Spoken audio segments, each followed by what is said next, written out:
Salve moçada, tudo bem? Continuando com o nosso CPC comentado, nós vamos aqui desenhar agora com vocês os artigos de recursos, tá? Teoria geral, no primeiro momento, nos vídeos subsequentes nós olharemos para os recursos em espécie. Só que aqui, pessoal, é muito importante para a tua prova o que nós vamos desenhar. É muito importante você entender os recursos, principalmente os primeiros recursos, né? Aqui eu falo de apelação, agravo do instrumento, embargos de declaração, agravo interno. Então, assim, já vai subindo o seu joinha, vai deixando seu comentário aqui embaixo, traga a sua dúvida, discuta o tema, porque realmente é muito importante para a tua prova tudo isso que nós estamos aqui fazendo e estudando. Beleza? Combinados? Então, vamos lá. Nós vamos iniciar o nosso trabalho de recursos, começando com as disposições gerais ali a partir do artigo 994. Primeiro, né, eu isso não vou nem precisar desenhar aqui. Nós temos as espécies recursais. Vamos rapidamente? Nós temos lá apelação, agravo de instrumento, agravo interno, embargos de declaração. É o quarteto fantástico aqui, são os principais. Depois nós temos recurso ordinário e recurso especial e extraordinário. O ordinário é a apelação de segundo grau, né? Falamos adiante. Recurso especial para o STJ, quando você tem ali uma crise envolvendo a legislação infraconstitucional. Nós temos o recurso extraordinário quando nós temos uma crise envolvendo a nossa Constituição. Nós temos o agravo em recurso especial extraordinário, que ele é um agravo que visa destrancar a análise do RE e do RESP, então por isso que ele vem vinculado, né? Você tem agravo interno, agravo no instrumento e agravo em recurso especial extraordinário. E por fim, embargos de divergência, que é bastante específico e que perdeu muito espaço em alguma medida daquilo que nós tínhamos na codificação anterior, tá? Então é basicamente a regra, o artigo 994, ele vem disciplinando ali para nós, né? Ele vem disciplinando para nós basicamente a questão das espécies recursais, tá? Daí, na sequência, pessoal, nós chegamos onde? Nós chegamos no artigo 995 aqui do nosso CPC, e esse artigo ele é muito importante. Por quê? Porque ele vem falando o seguinte, que a regra é que o recurso não impeça a eficácia da decisão. O que você está lendo aqui, tecnicamente falando? Que a regra é que os recursos possuam efeito apenas devolutivo. Professor, parece grego, mas eu não vejo sentido no que você está dizendo, né, tendo em vista o que está escrito no artigo 995. Né? Pô, porque fala assim, não impede a eficácia da decisão, então você vem falar de efeito devolutivo? Tá certo isso? Tá. E eu preciso que você entenda bem, tá? Olha só, vamos colocar aqui, primeiro eu vou fazer o seguinte, vou pedir licença para vocês, mas eu vou escrever isso aqui retinho porque eu tenho toque, tá? Então, efeito apenas,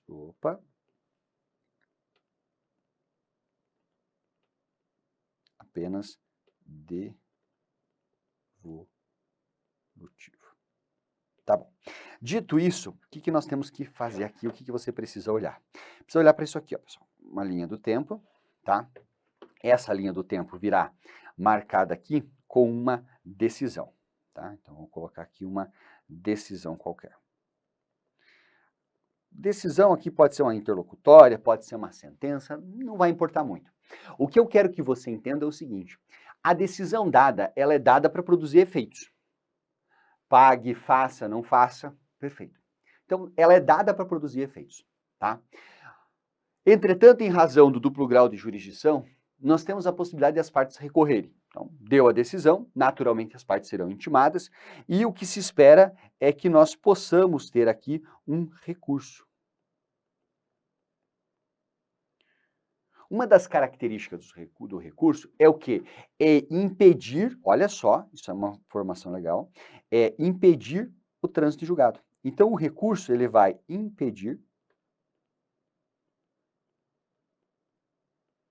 o trânsito em julgado.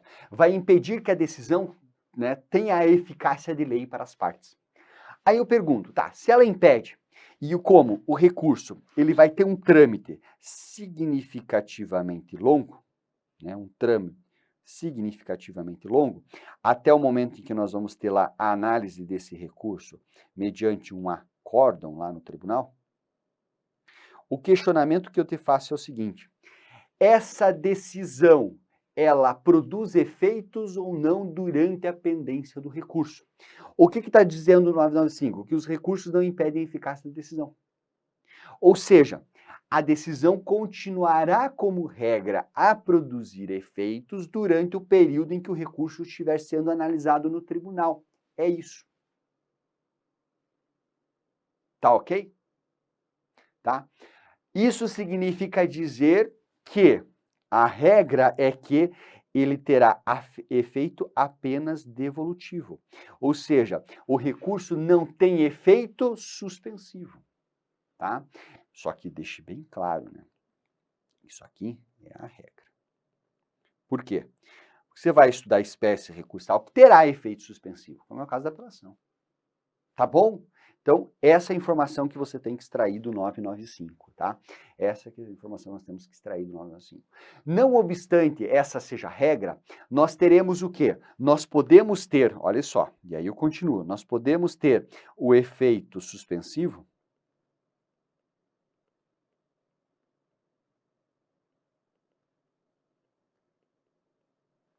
por exceção, né, como você viu ali, nós podemos ter o efeito suspensivo por exceção, né, como é o caso da apelação, ou nós podemos ter o efeito suspensivo por decisão,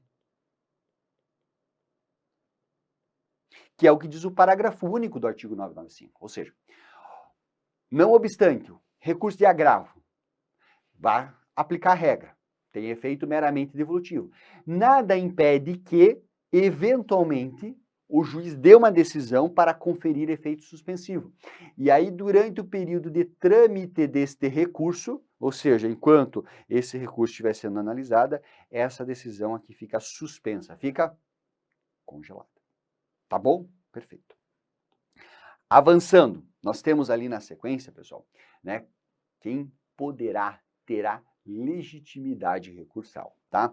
Aqui é bem tranquilo, eu vou até virar a tela, né, porque eu já ocupei praticamente toda a tela aqui, mas eu vou colocar aqui em cima a questão da legitimidade recursal, tá? Ou seja, quem que pode recorrer? Muito cuidado, por quê?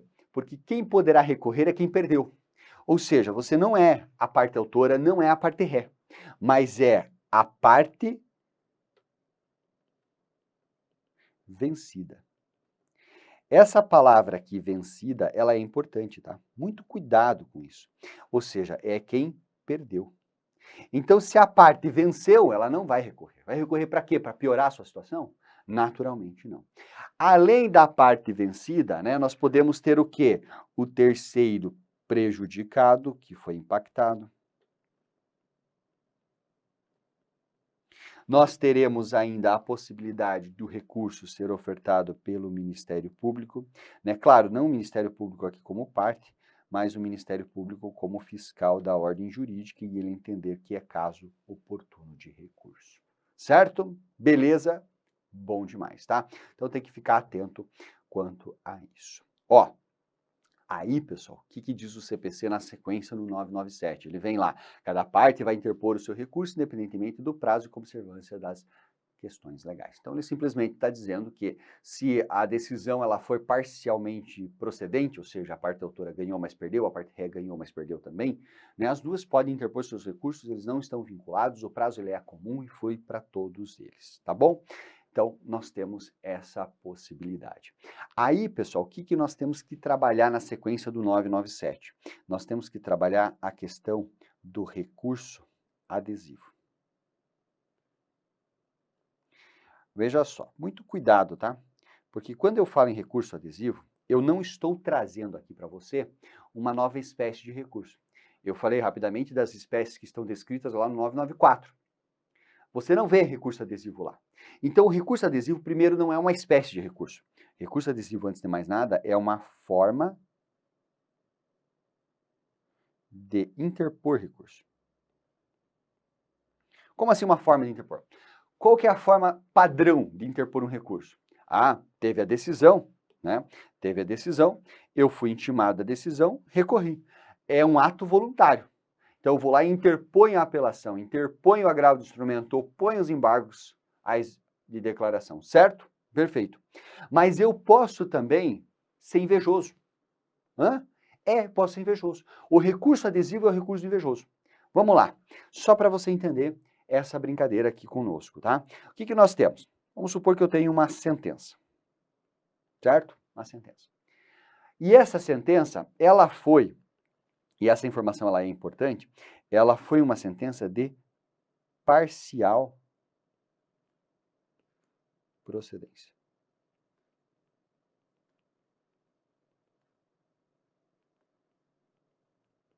Ou seja, a parte autora pediu 100, mas ganhou lá 50 mil reais.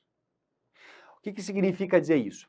Se ela pediu 100 e ganhou 50, ela ganhou 50, mas ela perdeu outros 50, porque faltam 50 para chegar na pretensão global dela. Da mesma forma, o réu não queria pagar nada, mas teve que pagar 50. Então o réu ganhou 50 que deixou de pagar, mas perdeu 50 que precisará continuar a pagar. E isso é importante por quê? Porque isso permite que as duas partes recorram. Voz deu uma travada, certo? Isso vai permitir que as duas partes recorram. O que vai acontecer? Nós temos o seguinte: as partes serão intimadas, então as duas partes podem apresentar o recurso, mas nós teremos aqui um recurso de apelação sendo apresentado, sei lá, vou chutar aqui, apenas pelo réu. Então veio o réu e recorreu. A parte autora não, certo? Veja, o recurso ele é um ato voluntário, então eu não sou obrigado a recorrer. A parte autora falou, tá bom, eu queria isso aí, mas eu estou satisfeito com 50. Aí ela está de boa, quando o que vai acontecer depois que o recurso do réu foi apresentado? A parte autora será intimada, então nós teremos uma nova intimação, só que agora a intimação será apenas para o autor, para que a parte autora apresente as suas contrarrazões. É isso que vai acontecer. Então, eu vou intimar a parte autora para que ela apresente as contrarrazões. Então, tanto é que eu vou até colocar aqui, ó, se a apelação foi da parte ré, nós teremos aqui o autor intimado para as contrarrazões, certo? Só que olha que interessante isso aqui, e eu vou até brincar aqui com o nossa telazinha. Vou jogar para baixo. Por quê? Porque a hora que o autor foi intimado para apresentar sua defesa, ele falou assim, se eu soubesse que o réu ia apelar, como a sentença foi de parcial procedência, eu apelaria também. Por isso que eu digo que é o recurso invejoso. O cara não ia recorrer, mas já que você recorreu, eu quero também. O que o CPC permite? Ele permite, faça, então tá bom. Então faça o seguinte, apresente a sua apelação. Só que agora vai ser o quê? Uma apelação adesiva. Esse azinho que eu trouxe aqui é de adesivo. Certo? Olha que interessante. Aqui nós tivemos uma apelação sendo apresentada originariamente, aqui adesivamente. Tá? Essa é a ideia da apelação adesiva, certo? Naturalmente, a parte autora vai trazer a sua contestação e no mesmo prazo vai apelar adesivamente. Resultado disso, nós teremos que fazer o quê? Nós teremos uma nova intimação, só que agora vai ser a intimação da parte ré, para que a parte ré apresente, né, o réu, aqui, desculpa, deixa eu colocar o nosso uzinho, para que o réu aqui venha e apresente agora as suas contrarrazões. Em relação ao recurso adesivo, tá? Então, é isso que vai acontecer. Não ia, mas agora eu vou. Tá bom? Beleza? O que é importante que você saiba, né, deste recurso adesivo? Esse recurso adesivo ele é subordinado. O que significa dizer que o recurso adesivo ele é subordinado? Significa dizer o seguinte, ele está vinculado ao principal. Se houver desistência, se houver não admissão do recurso principal, né, se esse aqui cair, naturalmente o recurso adesivo cai junto. Os dois caem juntos, porque ele está vinculado, certo? Ele é vinculado. Ele não é autônomo, é diferente do que você vai ter lá, por exemplo, na reconvenção. Tá? Então, isso é muito importante que você saiba. Então, ele é subordinado. Então, ele não prossegue, né? Ele não terá sequência em caso de não admissão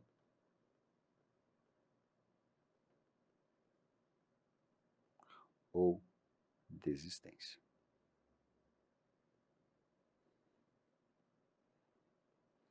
Bom demais? Legal, né, pessoal? 997, importante demais.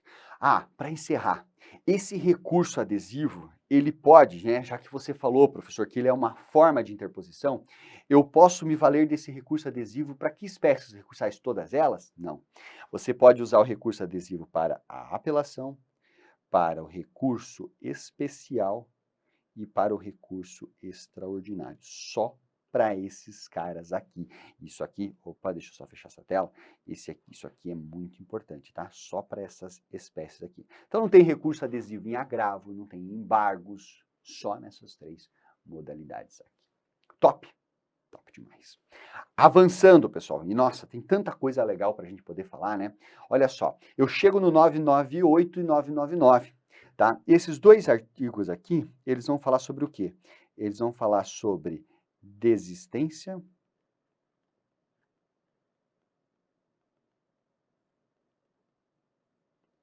e vão falar sobre renúncia.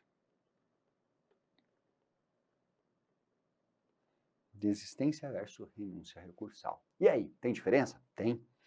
Por quê, pessoal? Porque no caso da renúncia, eu estou abrindo mão do direito. Eu renuncio ao direito de recorrer. Certo? Antes de eu recorrer, eu já digo, não quero recorrer. Certo? No caso da desistência, eu desisto não do direito. Por quê? Porque eu já exerci esse direito, mas eu desisto do recurso. Então, só para você entender, eu renuncio antes de recorrer, dizendo que não vou recorrer. Ou eu desisto do recurso quando eu já recorri. E aí eu abro mão daquele recurso interposto. Aqui, embora nós tenhamos essa diferençazinha, né? A rigor, né? Os 2 casos vão conduzir ao trânsito em julgado.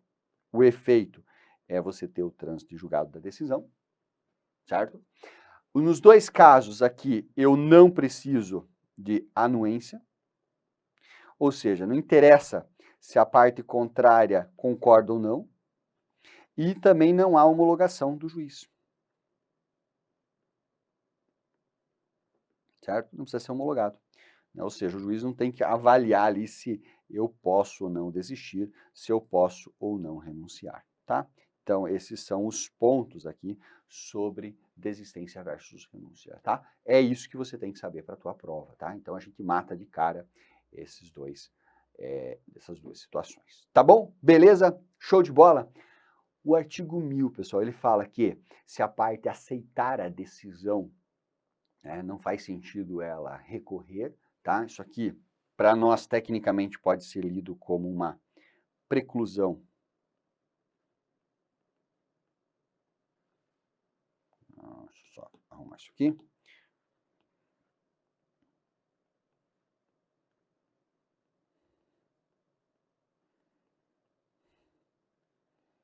Lógica, tá? Basicamente, o que você tem que pensar? É só o seguinte, saiu a sentença. A sentença me condenou a pagar 10 mil reais, certo? Aí nós temos lá, sei lá, tivemos a intimação das partes. Tá? O que aconteceu? A parte, né, a parte autora, ela vai lá e paga esses 10 mil. E também ela vai lá e apresenta recurso de apelação. Pô, não faz sentido.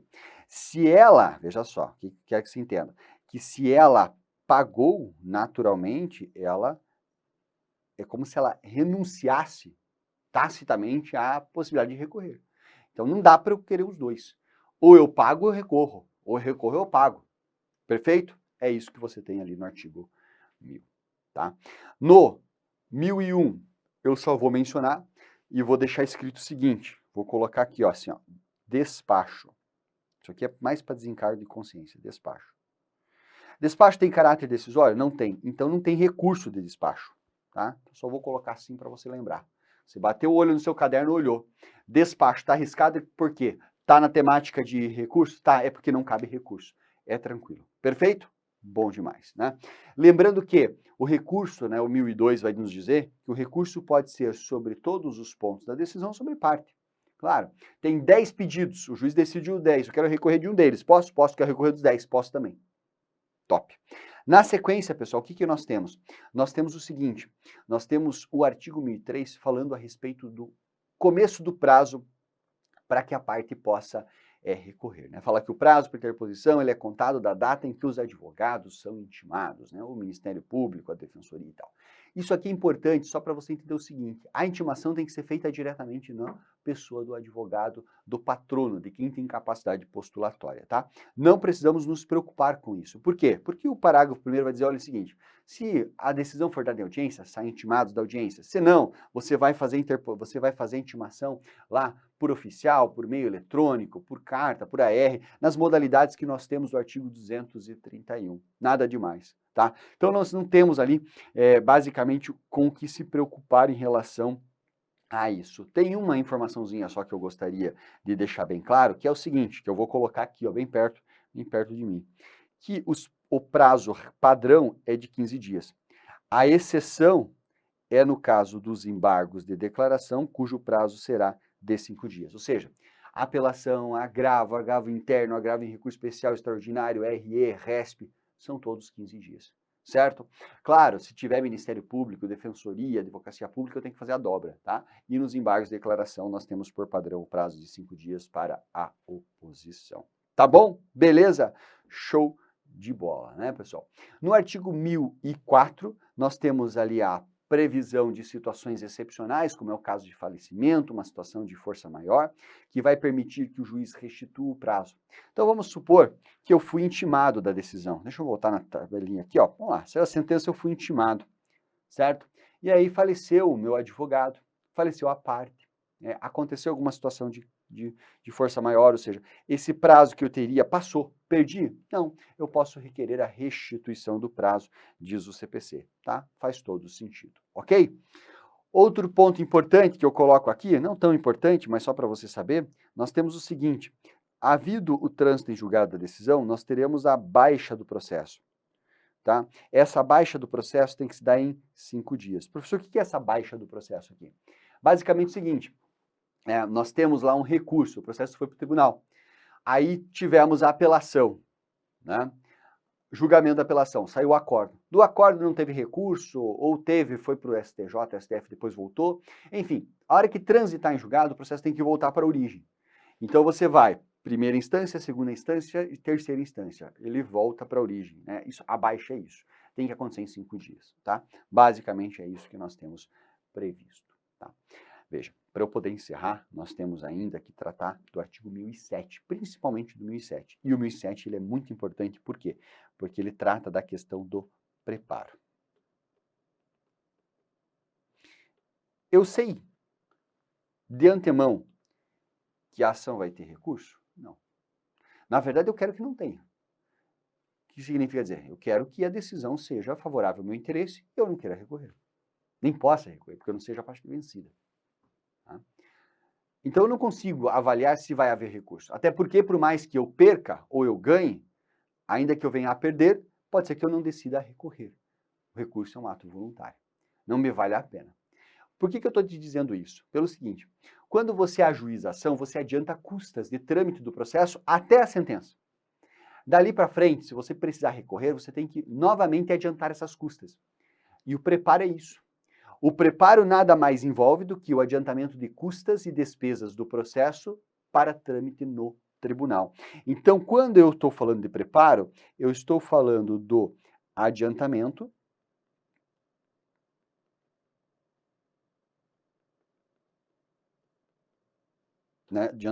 de, olha só, de custas, despesas e também de porte, remessa e retorno, né, de processos que tramitam no tribunal, em sede recursal, certo? É isso. Então, vamos lá, né? Estamos construindo aqui a nossa esquematização. Tá. Professor, esse porte, remessa e retorno aqui, ele é novo para mim.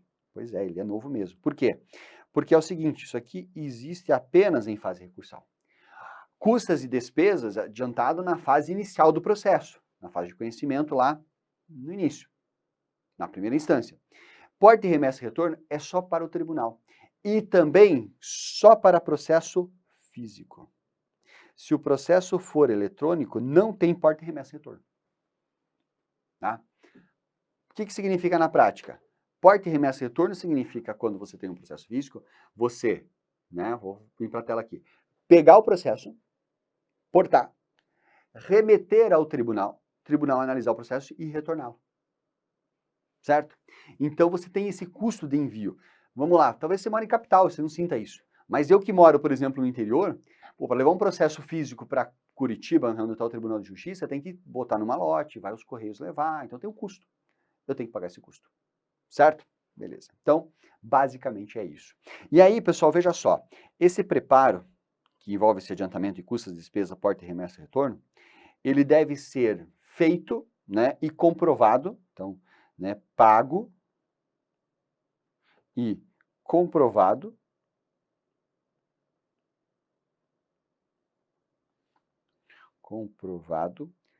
né, com a interposição do recurso. Ou seja, quando o recurso for interposto, você, né, vai lá e paga e comprova. Tá? Beleza. Importante que você saiba que embargos de declaração, agravo interno não tem preparo, mas a apelação, o agravo do instrumento, aqui os principais têm. RE, RESP, recurso ordinário, todos têm, certo? Então, toda vez que você vai mudar de instância, tem. Por que eu estou dizendo isso? Porque nos embargos de declaração, você opõe embargos de declaração na mesma instância. Então, já está na conta do adiantamento de custo. O agravo interno também. Eu já paguei o preparo da apelação, agora teve um agravo interno, do agravo do instrumento, teve um agravo interno. Aí, beleza, já está no trâmite do tribunal.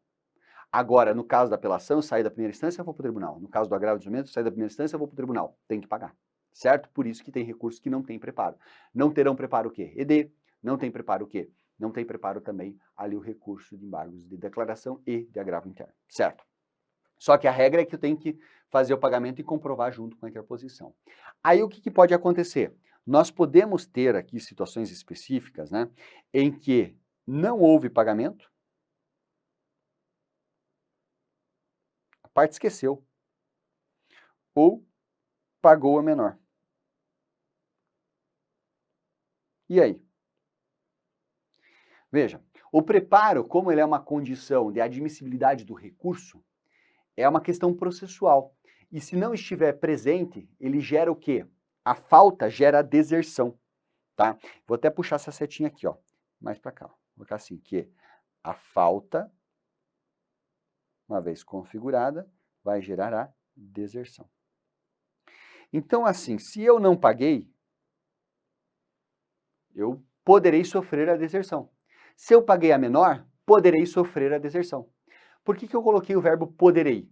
Porque se dá uma oportunidade a mais aqui. Então, assim, se eu não fiz o pagamento, eu vou ser intimado para pagar 2 vezes. No prazo, em prazo judicial. Ou seja, o juiz vai fixar um prazo. Vai dizer assim, Ricardo, você tem 3 dias para você pagar. Então, se você tinha que juntar, pagar de preparo R$1.000 agora, e eu esqueci de fazer isso, junto com a interposição do recurso, agora eu serei intimado para pagar 2.000. É isso. Agora, se eu paguei a menor, o que o CPC fala? O CPC fala que eu vou trazer a complementação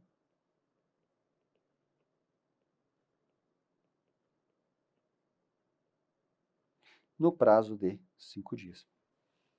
Ah, eu tenho que complementar em dobro? Então, se eu tinha que pagar 1.000, paguei 500, os outros 500 eu tenho que pagar 2 vezes, portanto 1.000? Não, não tem a sanção. A sanção é só se eu não paguei. Daí eu pago em dobro. Perfeito?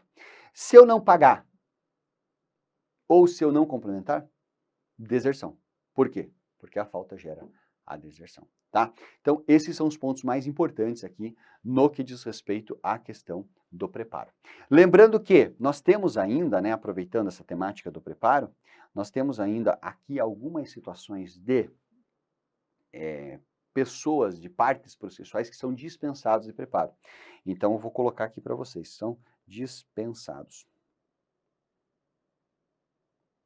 Quem será dispensado do preparo? CPC fala MP, certo? A Defensoria Pública, né? Nós teremos aqui a administração direta, União, Estados, DF, municípios, certo? E nós temos aqui também a administração direta e a administração direta, indireta eu vou colocar, não vou colocar o direto, vou colocar aqui autarquia, né, que é só autarquia e fundação pública, né? Porque sociedade de economia mista, né, e empresa pública, que são pessoas de direito privado, elas pagam. E também quem gozar do benefício da gratuidade. Então, se a pessoa teve gratuidade de justiça ou requerer gratuidade de justiça, poderá, não precisará pagar o preparo, tá? Então, MP, Defensoria, Administração Direta, Autarquia, Fundação Pública e quem é beneficiário da gratuidade de justiça. Tá bom? Beleza? Ótimo, pessoal. E aí é o seguinte, né? Por fim, eu só coloco aqui para vocês que o artigo 1008, ele trata do efeito substitutivo da decisão. O que é isso? Significa dizer o seguinte, vamos lá? Olha só, eu tenho a sentença, daí depois da sentença eu vou ter lá, né, a intimação das partes, como a gente falou, aí nós vamos ter o recurso de apelação, aí vamos supor que nós vamos ter as contrarrazões, daí o processo vai para o tribunal, e lá no tribunal vai ter o acordo. O que eu quero que você entenda? Que o acordo, no que ele modificar a sentença, ele substitui a decisão. É como se a decisão fosse sendo composta, né, pela parte que ela se tornou imodificável. Vamos supor que eu fiz 10 pedidos. Então, nós tivemos lá 10 itens analisados. Aqui na apelação nós alteramos 2. Então, o que isso vai significar? Significa o seguinte, que 8 itens aqui transitaram em julgado. Aqui. E esses 2 itens aqui transitam em julgado lá. Então, a sentença ela vai ser composta pelos 8 itens já analisados que ficaram imodificados e pelos outros 2 que foram substituídos. Certo? Beleza? E com isso, moçada, eu encerro aqui o nosso bate-papo sobre a parte geral dos recursos. Um bate-papo bem importante, tá? Bem importante mesmo. Tanto é que eu vou voltar a tela aqui para a gente dar uma olhada rapidamente no que nós analisamos, né? Olha que interessante. Nós começamos falando do efeito devolutivo, que é a regra, tá? Que basicamente quer dizer que a decisão continua a produzir efeitos durante o trâmite do acordo. Depois eu falei para vocês que tem situações que o efeito suspensivo poderá acontecer, ou seja, você vai congelar essa decisão durante o trâmite do recurso, né? Que isso se dá por exceção, como é o caso da apelação, ou por caso de decisão, se o juiz assim entender, o relator assim entender. Lembrando que legitimidade para recorrer é da parte vencida, terceira e do Ministério Público. O recurso adesivo é uma forma de você interpor apelação RESP-RE, tá? Ele é subordinado, de modo que se não for admitido o recurso principal, houver desistência, cai o recurso adesivo, né? E eu mostrei aqui para você que o recurso adesivo é como se fosse o recurso do invejoso, ok? Desistência e renúncia, né? Um vem antes, o outro vem após, mas gera o trânsito de julgado, não depende de anuência e não depende de homologação do juízo. Preclusão lógica se dá caso eu pague, se eu cumprir, não posso recorrer.